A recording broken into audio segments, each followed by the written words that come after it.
الحمد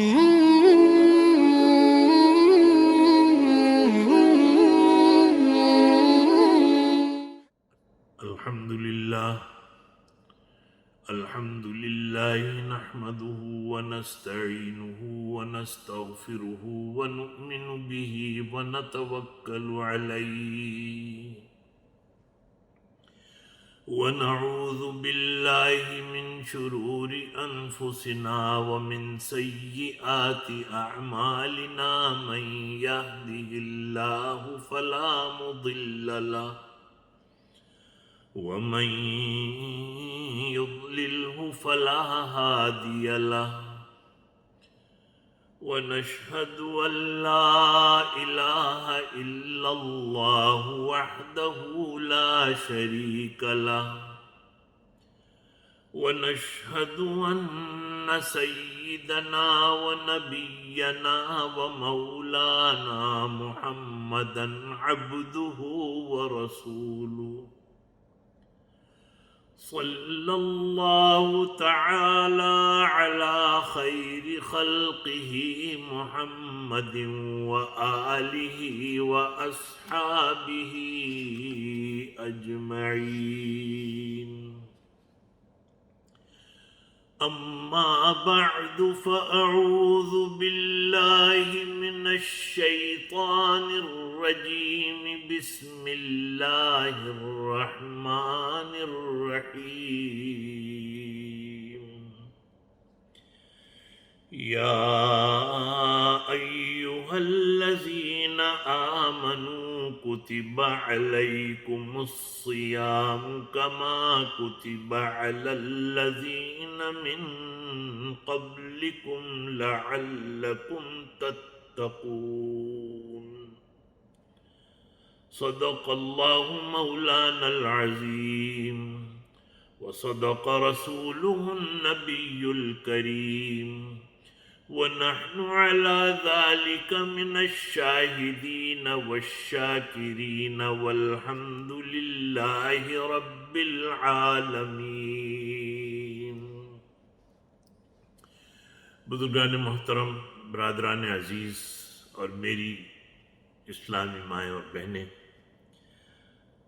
اگر ہم اپنی زندگی پر غور کریں تو ہم یہ دیکھیں گے کہ صبح سے شام تک ہماری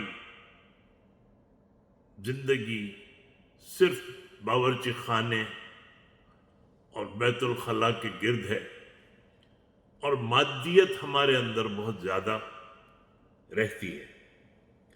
ساری دوڑ دھوپ، اور اس زندگی میں کچھ ہمیں چاہیے کہ اس میں سے کچھ چھین لیں اور چھین کر آخرت کے کچھ فکر کریں. سوچیں کہ مرنے کے بعد کیا ہوگا، اور اس منزل کے لیے جو تیاریاں کر رکھی ہیں اس منزل کے لیے کوئی تیاری ہے یا نہیں. ماہ رمضان اسی مقصد کے حصول کے لیے ایک تیر بہدف اکسیر نسخہ ہے جو خود اللہ تعالیٰ نے ہمارے لیے تجویز فرمایا.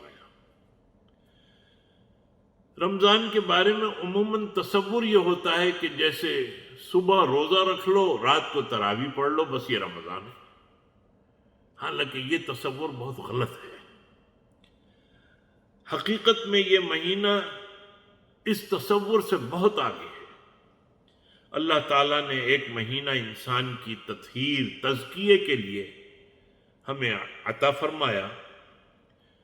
اور ویسے بھی دیکھا جائے کہ اگر کوئی مشینری ہو، کوئی گاڑی ہو، کچھ ہو، اس کے اندر ایک عرصے کے بعد کچھ گند، کچھ میل آ جاتا ہے تو پھر سروس کی ضرورت پڑتی ہے، اوور ہالنگ کی ضرورت پڑتی ہے.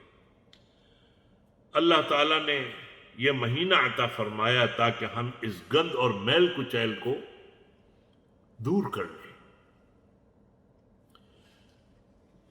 اللہ تعالیٰ جانتے ہیں کہ میرا بندہ اس حالت میں 11 مہینے گزارتا رہا کہ کبھی نماز میں کوتاہی کی، کبھی دیگر عبادات میں کوتاہی کی، جس کی وجہ سے اس کی روحانیت کم ہوتی چلی گئی اور مادیت بڑھتی چلی گئی۔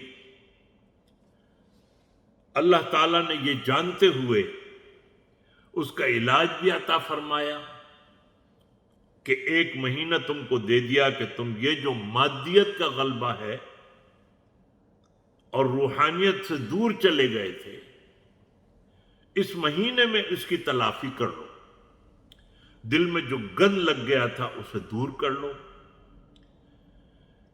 جب 1 مہینہ اس طرح گزار لو گے تو انشاءاللہ باقی مہینے گزارنا آسان ہو جائیں گے۔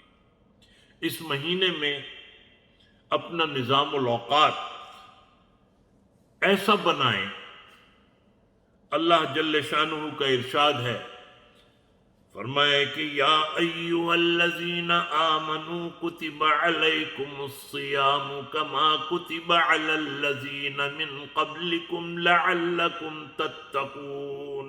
اے ایمان والو، تم پر روزے فرض کیے گئے جیسا کہ تم سے پہلے لوگوں پر فرض تھے، تاکہ تم اپنے اندر تقوی پیدا کرو۔ گویا کھانے پینے سے رکنا اصل مقصد نہیں، بلکہ روزے کی فرضیت کا اصل مقصد تقوی کا حصول ہے۔ اس مہینے کے آنے سے پہلے اس کے نظام الاوقات ایسے بناؤ کہ اپنی دنیاوی مصروفیات کم سے کم کر کے عبادت کی مصروفیات کو زیادہ سے زیادہ کر دیں، تاکہ روحانی طور پر ترقی کے مدارج زیادہ سے زیادہ طے کر سکیں۔ وآخر دعوانا ان الحمد للہ رب العالمین۔